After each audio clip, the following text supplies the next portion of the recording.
আসলে তকির আহমেদের মধ্যে এখানে যারা আছেন, আমার মনে হয় তকির আহমেদকে আমার চেয়ে কম মানুষই চেনে, কারণ আমি তাকে ৩৮ বছর ধরে চিনি। তার সেই তোমরাই, এবং আমার সৌভাগ্য হয়েছিল আমার নির্দেশনায় কন্যাদানে তাকে অভিনয় করা এবং তার আর্ট ডিরেকশন, যেখানে সে সেট ডিজাইন করেছিল। এবং আমার একটা অভিনীত ফিকশনে অপ্রকাশিত একটি নাটকে উনি একটি চরিত্র করেছিলেন, কেন্দ্রীয় চরিত্র, প্রোটাগনিস্ট ক্যারেক্টার ছিল। সেখানে একটা অংশে ডাবল রোলে আমরা একটা আর্মির চরিত্রে তাকে কয়েকটা ক্লোজ আপে দেখেছিলাম, এবং আমার তখনই মনে হয়েছিল তকির আহমেদের নায়কের পিছনের যে অভিনেতাটার পরিচিতি। সেটা বলার আগে আমি একটা জিনিস অভিনয় শিল্পী সংঘকে ধন্যবাদ দিতে চাই। এটা একটা অসাধারণ আয়োজন, এবং আমি এই আয়োজনটার ব্যাপারে, যেমন অভিনয় শিল্পী সংঘর নামটা নিয়ে আমার একটু অভিযোগ আছে।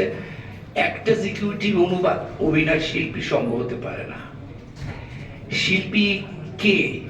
একটা পেশাজীবী কে? আমি তো শিল্পী বলতে পারি না। শিল্পীর স্বীকৃতি দিবে তার কো-অ্যাক্টররা, সমাজ, মানুষ, দর্শক। আমি তো আমাকে শিল্পীর স্বীকৃতি দিতে পারি না, এবং সেই শিল্পীর স্বীকৃতিটা কিন্তু আমাদের যারা অভিনয় শিল্পী সঙ্গে আছে সবাই কি শিল্পী।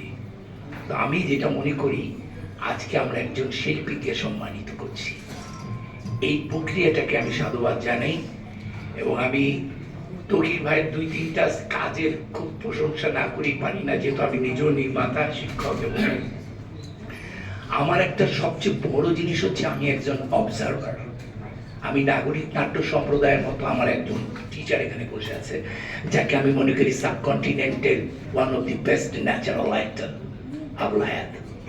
এবং আমি নাগরিক আমার এমন একটি পাঠশালা, যেখানে আমি 10 বছর কাজ না করেও বসে বসে অনেক পেয়েছি। তকির আহমেদকে আমার মতো অবজার্ভ কম করেছে। এবং তকির আহমেদের যে নাটক প্রতি স্মরণ, সেখানে যে সচিবের ক্যারেক্টারটা আছে, তকির আহমেদ ছোটবেলা থেকেই মনে হয় সচিব। উনি দেখেন যে শার্টটা পড়েছে, এবং সচিবটা দেখবেন খুব গোছালো থাকে, নেপে কথা বলে, খুব ফর্মাল। এইটা আমি হইতে পারি নাই। আবুল কালাম আজাদ বলে গেছে, কারণ ওর আর আমার কাছাকাছি কিছু মিল আছে। আমরা তিনজন একই বয়সে, 66, একটু এদিক ওদিক হবে। প্রতিস্মরণ থেকে আমার কাছে মনে হয়, আমি একটি কথা বলতে চাই, নায়ক যখন ভালো অভিনেতা হয় তখন সে উত্তম কুমার হয়। আমাদের বাংলাদেশে যেমন Afzal Hossain, good actor as well, good hero. Toukir Ahmed নায়ক হিসেবে প্রতিষ্ঠিত। আপনারা খেয়াল করবেন, ইন্ডিয়াতে নায়ক নায়িকার একটু বড় বড় ছিল, লম্বা লম্বা, একটু বয়স বেশি, শাড়ি পরতো। টিনেজটা ছিল না। টিনেজ এসেছিল কিন্তু আমির খান, সালমান খান এরা নিয়ে আসছিল। বাংলাদেশে কিন্তু তকির আহমেদ হচ্ছে সেই মানুষটি, যেখানে 22 বছর বয়সে আমাদের মধ্যে একটি সম্ভাবনা তৈরি করেছে। তকির আহমেদের অসাধারণ অভিনয় কন্যাদানে, আর চলচ্চিত্র হিসেবে আমি তাকে মনে করি পৃথিবীর 2টি শ্রেষ্ঠ বাংলা চলচ্চিত্র সে নির্মাণ করে ফেলেছে। তার মধ্যে একটা হচ্ছে হালদা, আর হচ্ছে অজ্ঞাতনামা। এবং ফ্রাঙ্ক কাফকার, মিলান কুন্দারার একটা line I always love, that is who I am I don't know, where I am exactly I don't know, but I am somewhere. অজ্ঞাতনামা দেখার পরে আমার মনে হয়েছিল আসলে আমি কে। আর চেখোভের যে প্রভাব তার মধ্যে আছে, ইবসেনের যে প্রভাব তার মধ্যে আছে, সেটা কিন্তু আমরা হালদাতে গিয়ে দেখি। যখন মাছটাকে আমি চিন্তা করতে পারি না এখনো বড় পর্দায়, হালদা তার একটি অসাধারণ কাজ অজ্ঞাতনামাকে উতরে গেছে। অন্য নামগুলো না বললাম, কারণ সত্যজিৎ রায়েরও 3টা ছবি, 25টা ছবিকে শ্রেষ্ঠ ছবি বলা যাবে না, সব কাজই সবার নয়। তবে আমরা শিল্পীদেরকে মূল্যায়ন করতে চাই। আমি ইদানিং একটি প্রশ্ন সবাইকেই বলি, আমার কর্মী এখানে মামুন রশিদ আছেন, শিল্পী বড় না শিল্প বড়, এই দ্বন্দ্বে আমি আছি।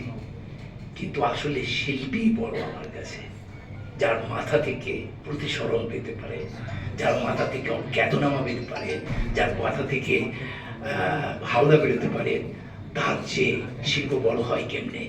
যে জাতি শিল্পীকে সম্মান করতে পারে না সে কখনো শিল্পকেও সম্মান করে না। এবং আজকে মামুন ভাই যেই দুর্ভিক্ষের কথা বলে যে অপমানিত হয়েছেন সবার কাছে আমার মনে আছে। তো আমরা চাই তৌকির ভাই মাত্র 60 আমরা জানি রবীন্দ্রনাথ 79 বছর বয়সে শেষের কবিতা লিখেছে। এবং তৌকির আহমেদের 3টে দিক বাংলাদেশে, এখানে মামুন রশিদ একজন অলরাউন্ডার, আবুল হায়াত একজন অলরাউন্ডার, পাবেল আছে অলরাউন্ডার, অনেক অলরাউন্ডার আছে। বাংলাদেশটা অলরাউন্ডারদের জন্য সিস্টার কনসার্ন, যার চারটা ব্যবসা আছে, এক ব্যবসা নষ্ট একটা দাঁড়ায়। তো তৌকির ভাই কেন ডিরেকশনে আসলো? তৌকির ভাইয়ের আরেকটি মঞ্চ নাটক আজকে তৌকির ভাই একটু স্মরণ করে দিতে চাই, পাবেন থাকলে ভালো হতো।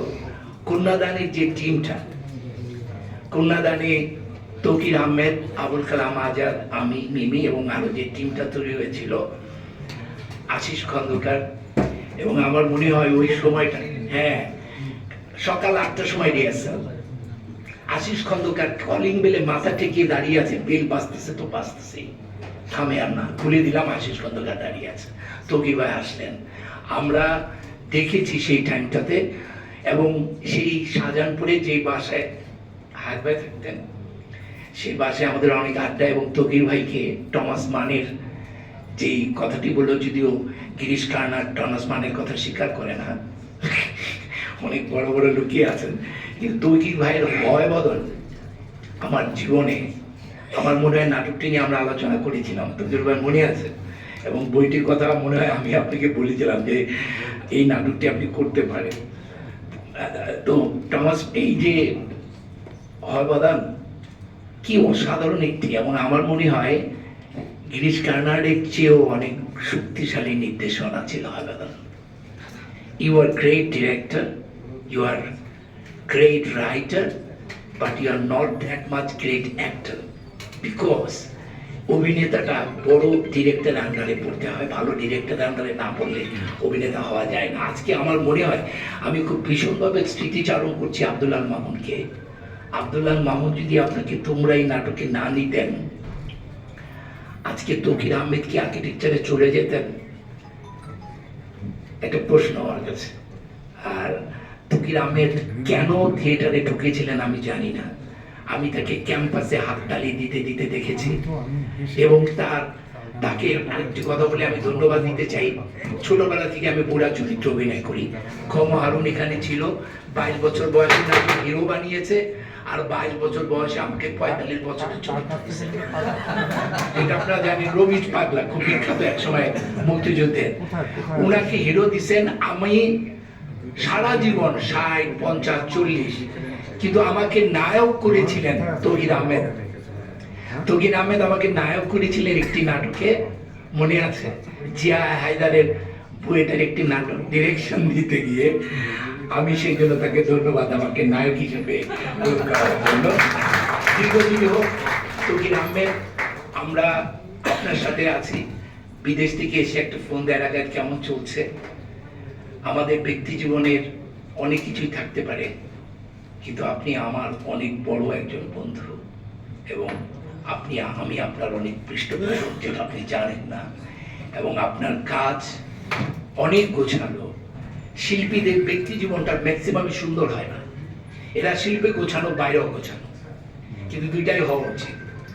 আর শিল্পীদের দুর্ভাগ্য হচ্ছে শিল্পীদেরকে, সুন্দরদেরকে সবাই দেখে, কিন্তু আমরা এই দেশের অসুন্দরটাকে দেখি, এটাই আমাদের কপাল খারাপ। তো আমরা চাই আশেপাশে সুন্দর হয়ে উঠুক। রবীন্দ্রনাথের একটি কথা দিয়ে শেষ করছি,